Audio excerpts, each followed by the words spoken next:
Good everyone, my name is Jason Ramlal, and in this tutorial I'm going to show you how to install and configure Windows deployment services. You might want to ask yourself, what is Windows deployment services?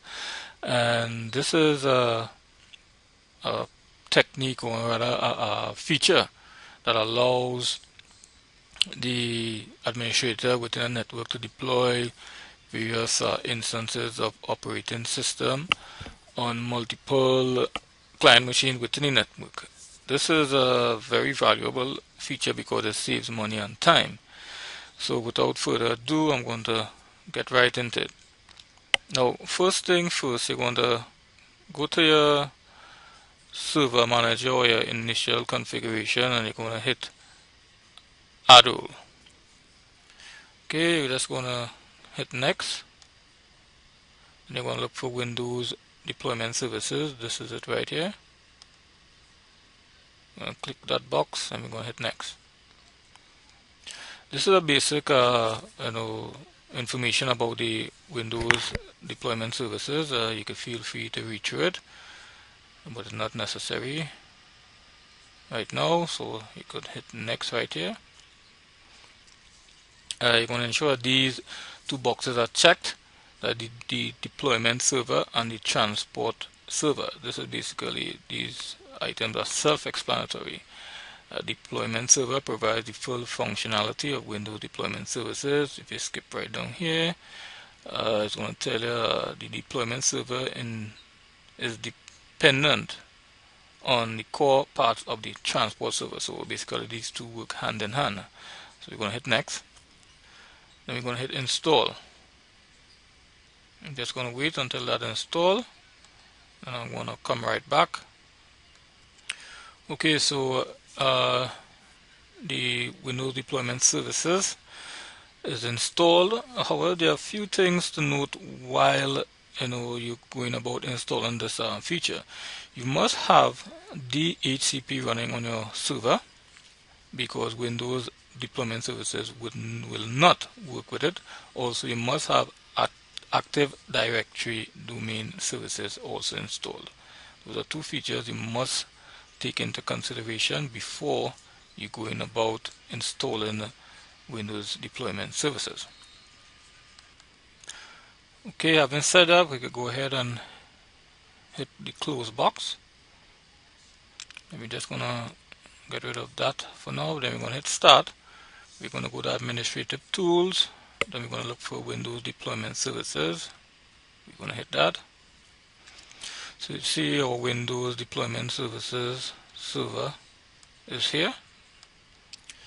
And if we click on the server, you're going to see an exclamation mark. This normally denotes that the server needs to be configured. So we're going to right click on it, and then we're going to hit configure server. Before I would have articulated to you the features that must be enabled for the Windows deployment services to actually run successfully, and you can see they are stating the very same notes that I would have pointed out to you about the Active Directory domain services and the DHCP. So we're going to hit next, and here they are asking or requesting where would you like to actually install the image file. It's not a good practice to install the image file on your hard drive or your C drive, because all your systems or software is there, your operating system software files and such. But for the purpose of this tutorial, we're going to just leave it to install on the C drive. So we're going to hit next. There's the warning again, you can read it. The volume selected, also the Windows system volume. We're just gonna, do you want to continue? We're gonna hit yes. You're gonna have to ensure that these two boxes are checked, that is, do not listen on port 67 and configure DHCP. I can see if I read a little brief words from it, it's a if dynamic host configuration protocol is running on this server, then check both of the following boxes, which I did because I have it running on the server. So I'm going to hit next here. Okay, so here you see you have several options. Do you want to respond to any client, respond to only known clients, or respond to all clients, known or unknown? We're going to hit respond to all clients, known or unknown. And within here now, if you go ahead and actually click this box here, which is required administrator approval for unknown clients, clients within the domain that are not known, they would require administrative approval to have these images, the image file loaded. So we're just going to hit that just for the purpose of this tutorial, and we're going to hit next. It's going to configure. Okay, here now we're going to actually install our images. So you're going to hit here, and we're going to hit right click, and we're going to hit add install image. I've already installed several images here, so we're just going to install another. So we're going to create a group. We're going to name the group image. We're going to call it image 2. Then we're going to hit next. So we're going to enter the location where we want to get our actual images. So we're going to hit browse. Okay, and here I have my drive where my images are located. So we're going to hit which image we actually want to install. Okay, where is it? Okay, we're going to go to install, and we're going to hit open. We look for the install.win file, then we're going to hit next. So we actually had installed, or actually we're going to install one version of the Windows Ultimate. We're going to install the 64-bit version. So we're going to hit next, and we're going to hit next again. So you're just going to install the 64-bit version of the Windows 7 image here. Just going to pause it and come back because it's going to take a little while to load up. Okay, the wizard indicated our image was added successfully, so we're going to hit finish. One point to note, as you can see our images here, our Windows 7 Ultimate 64-bit architecture.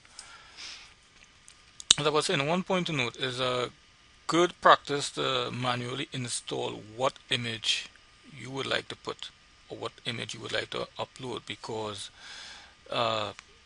if prompted and you allow the wizard to do that for you, it's going to load all the images that's actually within the system.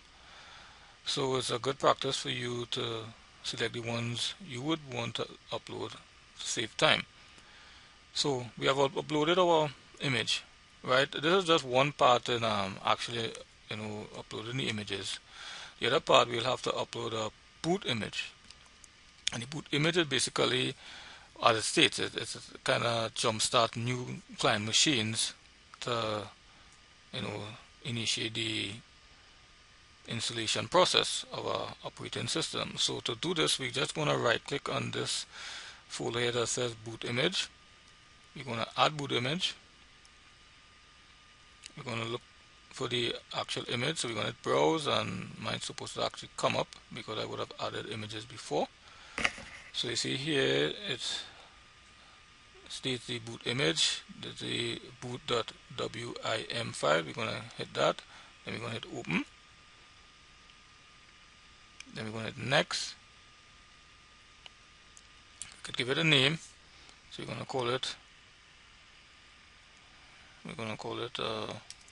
win underscore 7 dash, we're going to call it 64, yeah, dash 64. Copy this, we're going to give it the description, same description. I'm going to paste this here. I'm going to hit next.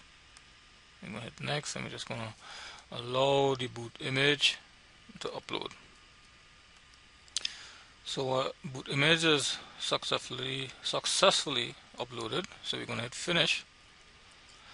So you can see I have two images here.